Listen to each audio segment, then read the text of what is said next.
রাব্বুল আলামিন একটি রমজান মাসে একটা আমাদের জন্য যে নিয়ামত গুলো দিয়েছেন তার অন্যতম নিয়ামত হলো আল কোরআন। আর একটি নিয়ামত হলো এখানে একটা এমন একটা সম্মানিত রাত রয়েছে যেটা হাজার মাসের রাতের চেয়ে উত্তম। আল্লাহ রাব্বুল আলামিন কোরআন শরীফে বলছে শাহরু রমাদান আল্লাযী উনজিলা ফীহিল কোরআন হুদাল লিন-নাস ওয়া বায়্যিনাতুম মিনাল হুদা ওয়াল ফুরকান।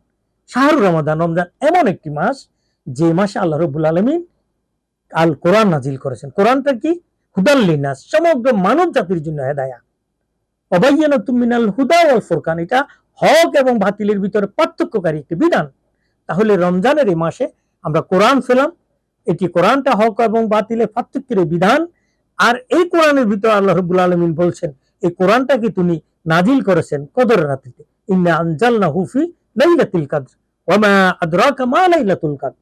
এই লাইলাতুল কদর, যে কদরটা হলো হাজার মাসের রাতের চেয়েও একটা উত্তম, যেই রাতে আল্লাহ রাব্বুল আলামিন অসংখ্য মানুষকে মাফ করে দেন, তাদেরকে জান্নাত দেন, তাদের রিজিকের ফয়সালা করে দেন এবং তাদের ভালো মন্দের সবকিছুর নির্ধারণ করে দেন কদর রাত্রিতে। এটা কোন শরীফে পরিষ্কার ভাবে উল্লেখ করা আছে।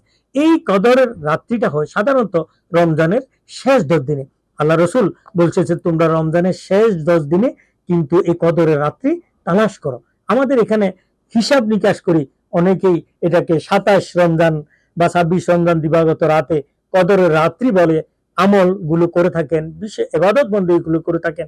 এখন যদি আপনি ভৌগোলিক দিক থেকে হিসাব করেন, আমাদের যেখানে দিন তখন অন্য আরেকটা রাস্তায় রাত, আমেরিকাতে তখন রাত। যদি এই অবস্থায় এই আমরা কদর হিসাব করি তাহলে কি হবে? তাহলে বোঝা গেল কি যে কারো কদর রাত্রে বেলা হলে ওই সময় আরেকটা রাষ্ট্রে সেটা কিন্তু দিন চলে আসছে। তাহলে বোঝা গেল কি এই 24 ঘন্টা পুরো 48 ঘন্টা পুরাটাই হচ্ছে যে কদরের রাতের একটা সংজ্ঞা এবং পুরাটাই হলো বরকতময়। সেই জন্য শেষ 10 দিনের দিন বা রাত কোনো কিছুকে মিস করা যাবে না। সেই জন্য আল্লাহ রসুল ইতিকাফে চলে যেতেন এবং সেই কদরের রাত অনুসন্ধান করতেন। কখন কদর রাতটা চলে আসবে এটা বলা মুশকিল। আমাদেরকে সেই রাতের অনুসন্ধান করে, যে আমরা যেহেতু দুর্বল ইমানদার, আমাদেরকে সবল হতে হবে এবং আল্লাহ রাব্বুল আলামিনের নিয়ামতটা হাসিল করে নিতে হবে।